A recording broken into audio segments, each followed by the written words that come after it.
Hello YouTube, it's Mr. Magz here, and it's that time of year again. The time where we pit this year's greatest games together and determine which game is the best. Now, in all seriousness, this time of year, like the November December season, is really an exciting time for games. Usually, a lot of the best games come out around this time every year, but this year was really different. I can't really think of another year where just so many amazing games came out before even July. Persona 5, Legend of Zelda Breath of the Wild, Neo, Nier, um, just so many amazing games came out this year that I don't even know if I could just name all the amazing games. And so this year in particular, I feel like is going to be a very, very interesting Game Awards. Now, just one little thing about the Game Awards. I'm not really the biggest fan of the Game of the Year celebration that Jeff Keighley puts out. One, because I'm not the biggest fan of Jeff Keighley himself, and two, I don't I don't appreciate the fact that for some reason the Game Awards show takes place at the beginning of December, and which means a lot of the games don't ever like get nominated.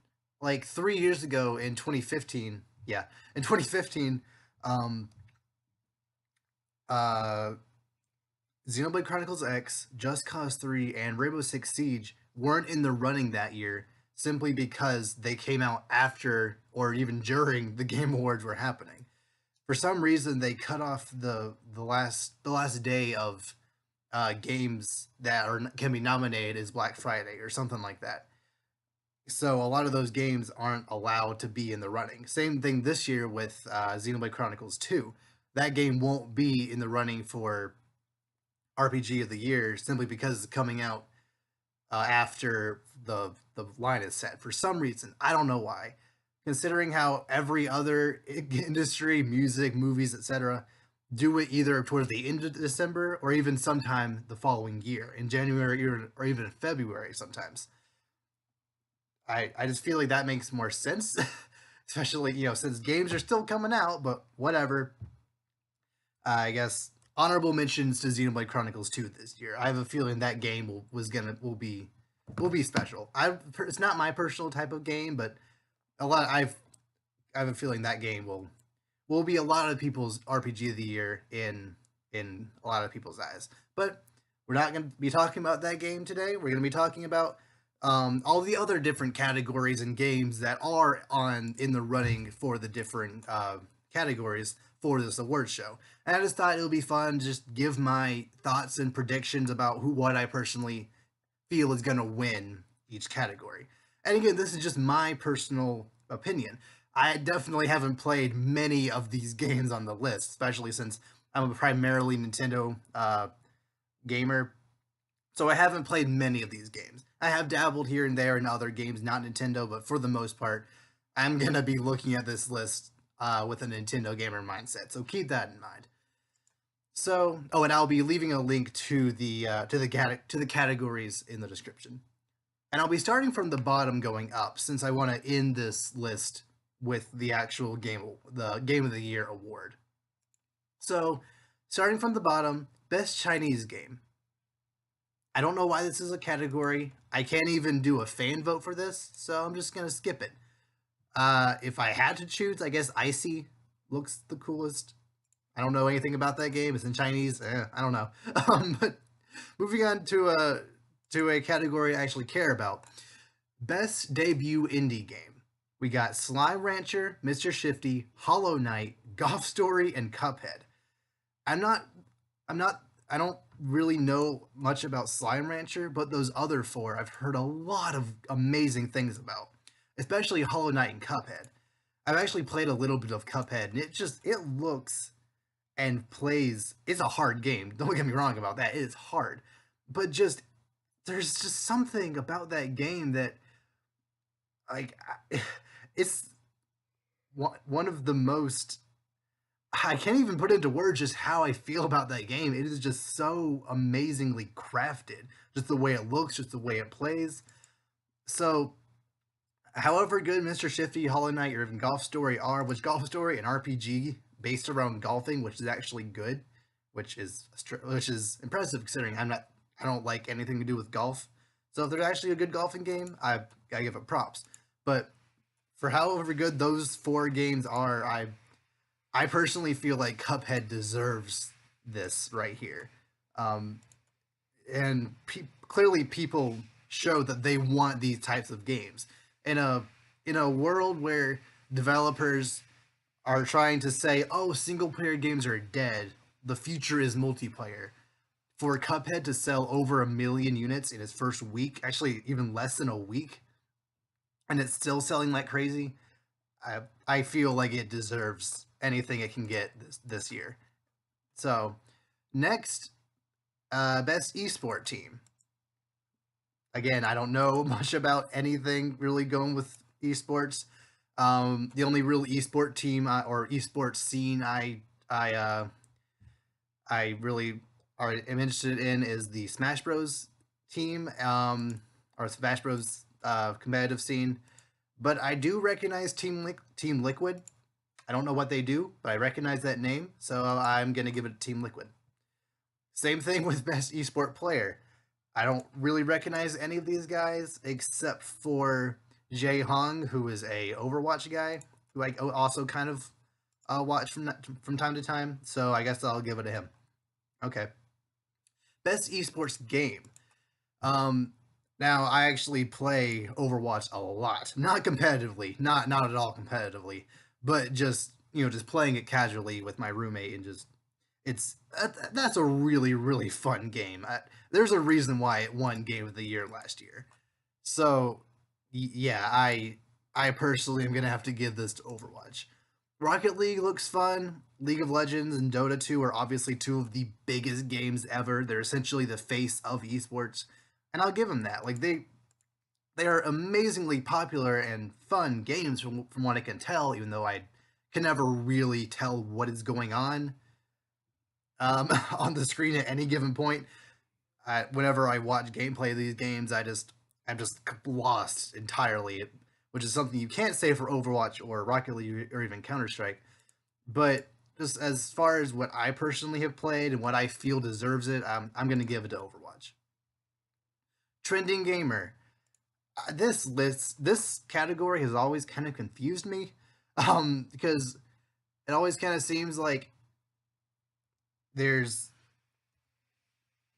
these like I've never heard of any of these people, and I don't feel like that's just me personally. On Twitter, with the Game Awards hashtag, people were talking about trending gamer category, and hardly any of these people are really known. At least I don't. At least, and the people I follow don't know who these people are. I've heard of Andrea Renee. I think I've heard of her.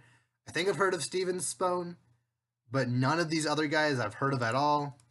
Um, yeah, I don't care. Sorry, I'm sure these people are good at playing or streaming or whatever they do, but I have no experience at all with these people. So yeah, which is weird because usually there's like at least one or two people that I recognize. I think Boogie, Angry Joe, um, a couple other people from like Kind of Funny and stuff like that have been there. So there's that, but this year just no one I recognize, so I don't care. Best student game. Again, I don't know any of these games.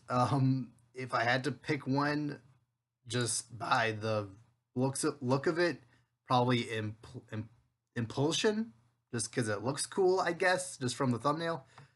But yeah, I can't even give a fan vote. So yeah, moving on. Best independent game, and again, I feel like I have to give this to Cuphead. These other games, sure, they look good. Hellblade especially looks amazing, but just something about Cuphead, I feel like it's just this pioneer. It's it's a game changer in a lot of ways because there hasn't been a game in a long time that's been hand drawn that meticulously. There hasn't been a game that is that. There hasn't really been a platformer that is that hard, like NES level hard, since the NES SNES era.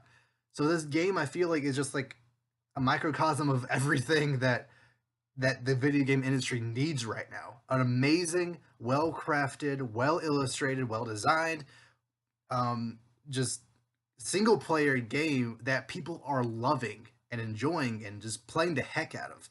And I really, really appreciate this game for that. So even if I had played these other games, I feel like I would still just have to give it to Cuphead. Second place to Hellblade, just because that game looks amazing as well, but Cuphead gets my vote. Now, most anticipated game. I don't really have any stake in any of these games. I'm not really a God of War guy. That Spider-Man game, I don't know. It looks good. It looks pretty. But just the E3 trailer and even the trailer we got at Paris Games Week, I don't know. It looks like it's trying to be Batman Arkham City, but it doesn't really understand what people love about that game. It I just I'm just afraid that it's gonna focus way too much on quick time events, and instead of feeling like Spider-Man, which is what I feel like they're trying to do, trying to going off that Batman Arkham formula of you really feeling like you're Batman. I fear that they're gonna instead just kind of what's the word? Just kind of make it make you take it's gonna make you take you it's gonna take you out of the experience just a bit too much with all the quick time events and just interruptions in gameplay, which I fear that this game might have. Um, I don't really care about Last of Us. I've played a little bit of it. It's a good game, but I don't care about the sequel. Monster Hunter World looks amazing. So does Red Dead Redemption 2. So either one of those, I have a feeling that Red Dead Redemption 2 will get it, especially since that game has been in the background getting hyped forever, like well before it was even announced back in 2016. Like people have been crying for this game to come out ever since the first one, but really since Grand Theft Auto 5 came out, people have been wanting Red Dead 2 since that. So I'm probably going to give it to Red Dead 2 in my opinion. Best multiplayer, which I don't really understand. Just for everything on this list, I don't really understand how PlayerUnknown Battlegrounds is nominated here, especially since it's still in early access. From what I can tell, maybe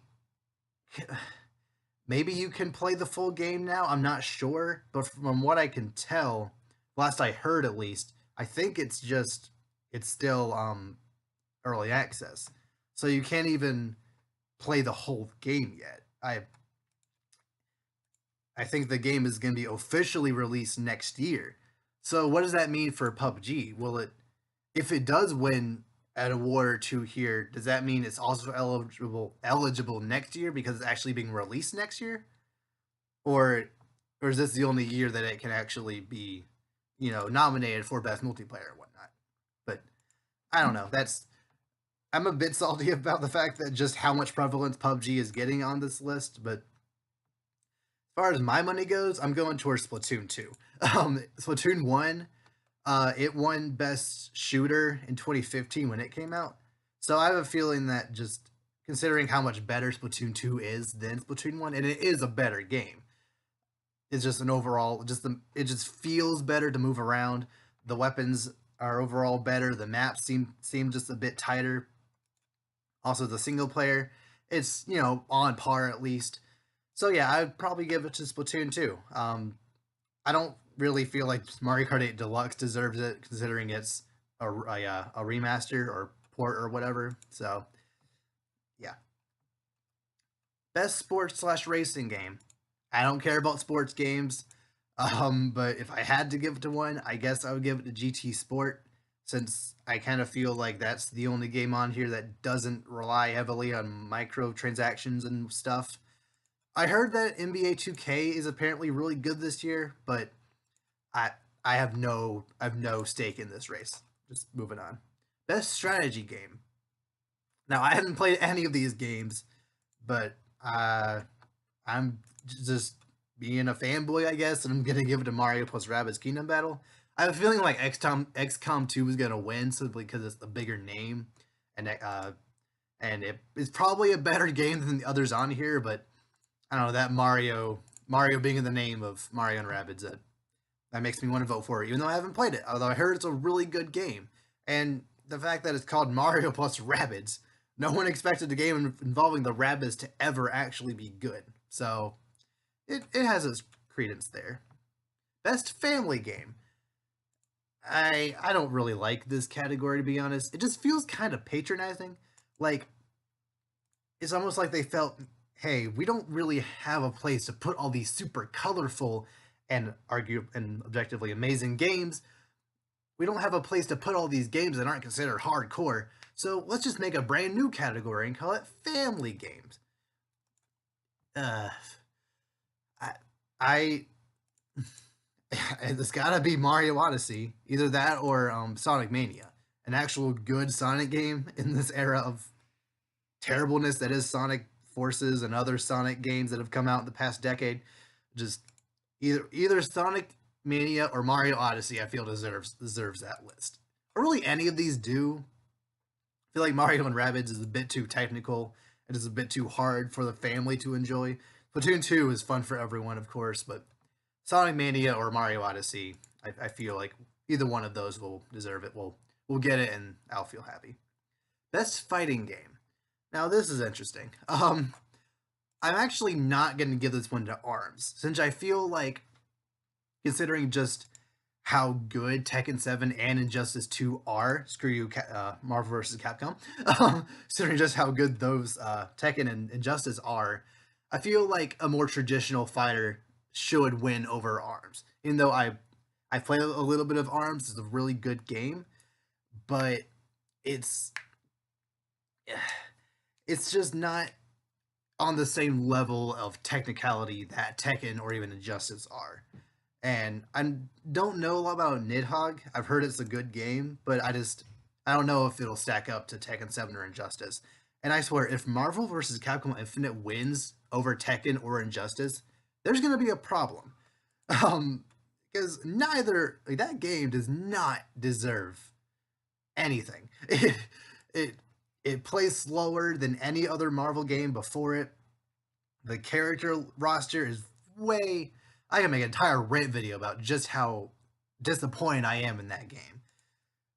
And considering just how much better Injustice 2 is, and way better Tekken is, I got to give it to one of those two. My personal vote is on Tekken just because I'm not real big on who they decided to remove from Injustice and also bring in for DLC into Injustice 2. Like, there's just some weird choices there, being the big DC fan that I am. Considering how both Tekken 7 and Injustice are both technically amazing games, I feel a lot less salty about giving it to Tekken 7. Best role-playing game. Again, kind of like how I said before with Xenoblade Chronicles X and Rainbow Six not being able to be in the running for 2015. In 2016, for some reason, the Game Awards stop-off point was, I think, November 17th, or like somewhere in the middle of November. If I said November, somewhere in November.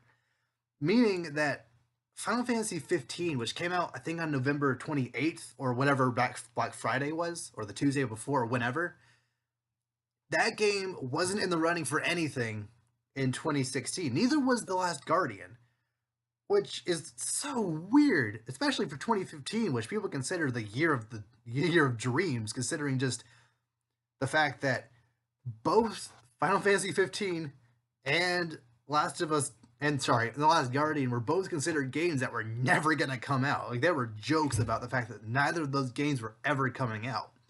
So to have both of those games getting shafted by the Game Awards, it just felt a bit wrong. And now Final Fantasy 15 is here for best role playing game, but the Last Guardian isn't anywhere on this list, which is really disappointing. Now I personally didn't play that game, and I've heard people have mixed feelings about it, but I still wish it would have had its due in the year that that game finally came out. But whatever. Best role playing game. I haven't played any of these games. My roommate has played Persona 5 to death, so I guess I got to give it to that. With a close second to Nier Automata, which I'm probably gonna say like 5 different ways. It's probably pronounced automata, but I I don't know. I'm probably gonna mention whenever I say that game's name is gonna be a different way every time. So yeah, just for my roommate's sake, I'll give it to Persona 5. Best action adventure. Uh, Zelda, baby. Zelda. Like there there are very few perfect games out there, and I legitimately feel like Breath of the Wild is one of the easiest tens ever. Now, granted, it's not perfect. I'm of course hyperbolizing. There are some problems here and there, but as far as just mechanically, just the way the world is made, just what you can do, I feel like if it doesn't win anything this year, if it doesn't win multiple categories this year, like something is wrong. And I know a lot of people feel the same way about Horizon Zero Dawn, and I and I honestly feel bad for that game simply because that Nier Automata, whatever, Neo, Mario Odyssey, Breath of the Wild, if any of these games have come out in any other year, they would have been the focus point of that year. Like, if Horizon Zero Dawn had came out last year, it would have won, or even next year. If Breath of the Wild had came out last year or any other year, same with Mario Odyssey or Nier Automata. All of these games I just mentioned would have won any respective year because they're just that good. But because all of these games came out in the same year, that none of them are gonna get as many awards as they deserve. So, and especially just since Horizon Zero Dawn and Breath of the Wild have been compared so much, and I haven't really heard many people who aren't Sony fanboys. I haven't heard many people say, "Oh, I like Horizon Zero Dawn more than Breath of the Wild" when they've completed both of them. Almost everyone I've heard who have played both games have said they either like them equally or like Breath of the Wild a little more. So, sorry Horizon, but just I gotta give it to Zelda. I hope you win some stuff, but for my money, it's on Breath of the Wild. Best action game. Uh, it's kind of weird, like what exactly they consider an action game, because sometimes action, like Call of Duty or other shooters, are clumped in with action games, even though best shooter has its own category. I, I don't know, because Wolfenstein 2, I kind of feel like is in its own. It's not just your standard military shooter. It has its own other mechanics in there that makes it different. Destiny 2, of course, is kind of like shooter MMO type thing. I think Prey is a what is that, a VR game? Yeah, I hope that doesn't win. Neo, again, Neo. If that was in any other year, it would win a lot of these awards. But I'm sorry, I gotta give it to Cuphead again. There's the platforming is just so tight, and it's even though it's hard, it's fair. And I'm sure if I played Neo more than I have, I'm sure I might would give it to Neo just because it's Dark Souls E, but it's a little more fair, it's just a little more mechanically sound from what I can tell. I if I So either Neo or Cuphead, I feel deserves this award. Best VR game. Uh, I don't really care about VR stuff. Super Hot looks really fun. And Resident Evil 7, I heard does VR really well. So either of those, I don't really care. Best handheld game. I'm so glad that they finally decided to not shoehorn in both mobile and handheld into one category. Because for the longest time, I think since 2013, or however long I've actually been keeping up with it, they've been combining handheld and smartphone games into mobile games. And luckily this year they decided to split them into two categories because they are very, very different experiences. Like in 2014 or 2013, yeah, 2013, Pokemon X and Y came out. No, it was 2014 when Omega Ruby Alpha Sapphire was out. That game got shafted by a 2048 clone. Like 2048, that's a fun game, but it's not the best mobile game. It, and I'm not saying that necessarily Pokemon should have won that, but there were other games that came out that year that were way better on the handheld front specifically that came out that were way better than anything on mobile devices. And I don't know why that 2048 clone beat out Pokemon, but whatever. So I am very glad that they decided to split up handheld games from mobile games. But then again, at the same time, that's a kind of gray area because now the Switch is a handheld and console hybrid. So what exactly are they going to keep doing this from here on? Are they going to just consider the Switch as a console and leave it at that? What if 3DS just kind of phases out next year? What then? I guess they'll get rid of this category and maybe lump it back in with mobile, but whatever. But the games that are here, Yoshi's Woolly World 3DS, Monster Hunter Stories, Samus Returns, you know how much I love that game, Ever Oasis, and Fire Emblem Heroes Shadow of Valentia. Yeah, there was a slight problem here. I don't, uh, um, I don't, I feel like two things happened. First of all, they combined Fire Emblem Heroes, the mobile, the one that's on your smartphone, which is just called Fire Emblem Heroes, and Fire Emblem Echoes, Shadows of Valentia. They merged those two games together, when naming wise, and called it Fire Emblem Heroes, Shadows of Valentia. So when I'm voting for best handheld game, of course I'm going to give it to Metroid Samus Returns. But let's just say I loved Fire Emblem Echoes, and Fire Emblem Heroes Shadows of Valentia is here, but the same thumbnail and the same name is also here in Best Mobile Game. So if I want to vote for Fire Emblem in handheld, am I really voting for Fire Emblem Echoes, or would they call it Fire Emblem Heroes regardless, and they just don't know what they're talking about? Regardless, that I really hope they catch that and fix it before the actual awards, because I don't want all these people to vote for Fire Emblem Heroes, expecting they just got it wrong and it'll actually be Echoes, and then if it wins, Fire Emblem Heroes won, which it's the same people who made it, but still it'd be a little disappointing for not have Fire Emblem Echoes actually get us the award. But regardless, I feel like Samus Returns deserves this award. It's the first Metroid game in over 6 years, 7+ years. Yeah, Other End was in 2009, and Federation Force doesn't count. Yeah, 8 years. This is the first Metroid game in 8 years, and for it to be as good as it is a real accomplishment.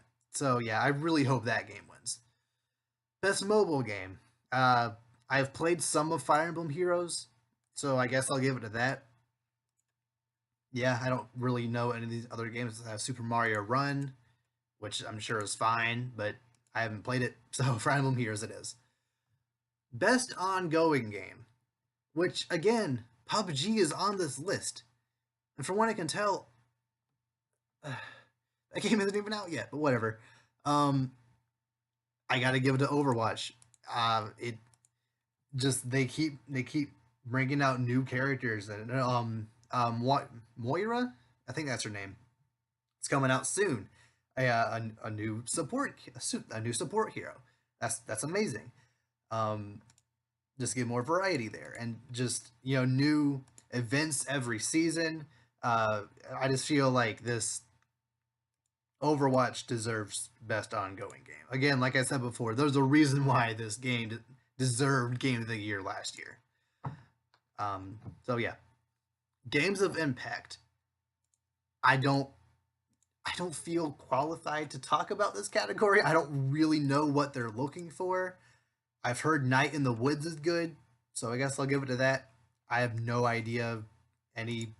I don't really recognize any of these games outside of Hellblade, which I don't know like what how that qualifies. I don't know. I'm just gonna skip it. I'm also gonna skip best performance since I didn't play any of the games where these people were a part of. So sorry. Sorry. I'm sure you all did great, but I don't have any experience with you, so I'm just gonna skip it. Best audio design. Uh, I gotta give it to Mario Odyssey. Just this, if for nothing more than that opening sound for that opening score, or sorry, that theme song alone is what I'm trying to say, and just not only that, just the sound effects and just the environments, just the way it's all crafted, just boss music, um, just throughout each individual level there's different people playing instruments and Mario can jump in and like dance and play with them. It's just I don't know if that's exactly what they're going for with this category, but for my money I kind of feel like Mario Odyssey deserves this. Breath of the Wild also has an amazing score, but I feel like Mario Odyssey just has it beat a little bit. And again, I haven't played any of the other three on this list, so I'm just going to give it to Mario. Best score slash music. Again, kind of the same category as that. I got to give it to Mario Odyssey, if for nothing more than that amazing theme song alone. And I've heard a lot of Persona 5 music, and that has some great songs in there. That battle theme is one of the best ever. But just there's just something special about the way Mario Odyssey just presents itself in every conceivable way. Just it's the music, just that theme song, just the sound of victory, just like everything about this game just brings joy to anyone who plays it. And the other games on here, they have amazing soundtracks too, but just nothing quite as special as Mario Odyssey, in my humble opinion. Best art direction. If Destiny 2 gets best art direction over Cuphead, we're gonna have a problem. And honestly, kind of the same thing with Horizon Zero Dawn. And not to knock these games, they are beautiful games. But when we're talking about best art direction, it's almost like they feel, oh, because this game looks super realistic, it has the best art direction. That's what happened in 2015. Um, I think Fallout 4, Batman Arkham Knight, Witcher 3, and Metal Gear Solid 5, either all of those or three of those or some combination of those were in best art direction. I don't think they won. Some other kind of indie game won just because it was so beautiful. But those games are hyper realistic, yet they're in best art direction. I don't feel like they really understand what it means by best art direction. Cuphead, the developers behind Cuphead understood what this category is. They had to meticulously draw every single frame of every single character, every single boss fight, every single enemy. They essentially had to make every stage on giant sheets of paper and scan it in. Just if all that hard work goes for nothing and Cuphead doesn't win best art direction, there's going to be a problem. And if not Cuphead, then Persona 5. It just looks beautiful. It just the way it's stylized, I feel like it deserves it. Maybe not over that or Breath of the Wild. I kind of feel like it could go either way, but Cuphead, I feel, is the only one here I would honestly feel satisfied if it won. Even if Persona 5 or Breath of the Wild won, I wouldn't feel happy simply because Cuphead deserves this. This is probably the most deserving category of anything on here. Like, Cuphead just... I will only be happy with this Game Awards if Cuphead wins Best Art Direction. Anything else can happen. PUBG could win Game of the Year, and I'll get to that in a minute. But as long as Cuphead wins Art Direction, I'll be happy. Best Narrative. And again, sorry, I haven't played any of these games, but I'm sure I've seen like a lot of gameplay and other stuff for Near Automata, whatever. Um, Wolfenstein 2 has a very interesting. It's been done before, but it has has a very interesting plot. I'm sure Horizon Zero Dawn story is good. I'm sure the other two are also good, but I feel like I gotta give it to either Wolfenstein or Near Automata, just because I know the most about those games. Best game direction. Um, I guess Breath of the Wild. I don't really know exactly like what their criteria is for this category, but I kind of feel like Breath of the Wild, in my opinion, deserves it, just because it took, for lack of a better word, it took more directing to make that game than it did Mario Odyssey, and that's really the only thing I can compare it to here. So yeah, I guess Breath of the Wild. Now for the big one, the game of the year: Breath of the Wild, Mario Odyssey, PUBG, Persona 5, or Horizon Zero Dawn. And again, there are so many other games that came out this year that were unable to be on this list. If it were, I feel like if there were 10 contenders here, it still wouldn't have been enough. You didn't have Near Automata, you didn't have Neo, you didn't have Cuphead, which I feel honestly deserves a spot here. And again, was legitimately very salty that PUBG is on this list, considering how the fact that um, it's not even technically out yet. So, uh, so from what I have played, I, it's honestly very, very tough because I feel either Breath of the Wild or Mario Odyssey deserves this hands down. And I'm not just saying that from a Nintendo fanboy state. I I try to stay neutral on a lot of things, but just Persona 5 is a great game, sure. I'm sure Horizon Zero Dawn is good. PUBG, I'm sure it's fun. But just something about a new Mario and a new Zelda, especially coming out in the same year, just and also the fact that they're both on new hardware, I'm sure also has something to do with it. Um, just I, it was really really tough determining which one I feel deserved it more. And as fun as Mario Odyssey is, as good as the score is, as good as the platforming, just how good the new mechanics are, I had to give it to Breath of the Wild. Like I said before, it is legitimately the easiest 10 out of 10 I've ever given. I, I, there are definitely flaws, but none of those flaws break you out of the experience. None of them really just take away from it. You work through them. They honestly make you a better player. Like most of the people say, "Oh, I don't like the fact that the weapons break too early." And granted, they could have tweaked that a little bit to make some of the weapons have a little more durability. But outside of that, they're really outside of maybe the story being lackluster. Although I personally didn't feel like it was. Outside of there not necessarily being traditional dungeons, although I feel like you can't, in my humble opinion, you can't take points away from a game because of something that's not in it, unless it's like essential to that game working right. Um, is like if there's not something like that helps you progress or something like that, then that's fine. But I feel like taking away points simply because Breath of the Wild doesn't have traditional dungeons isn't doing that game justice. It it is an amazing game that just so happens to have Zelda on the title, and it is an amazing game despite not necessarily being what people want out of a Zelda game. It is amazing in its own right. So if either that or Mario Odyssey wins, I'll be happy. But I personally feel like Breath of the Wild is going to take it. And again, I just feel so bad for these other games that didn't even really get a chance to shine. Because the Neo was only on here once. Nier Automata was on here twice, I think, maybe 3 times. But still, there were so many other games that I feel could have easily taken out like PUBG or Persona 5 or just any game on here, and I would have been fine.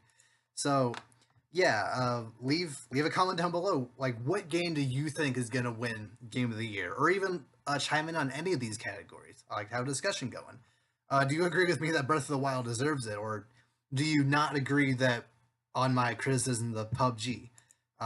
So yeah, leave a comment down below. I am super excited for actually seeing the game boards unfold. So yeah, until then, see ya.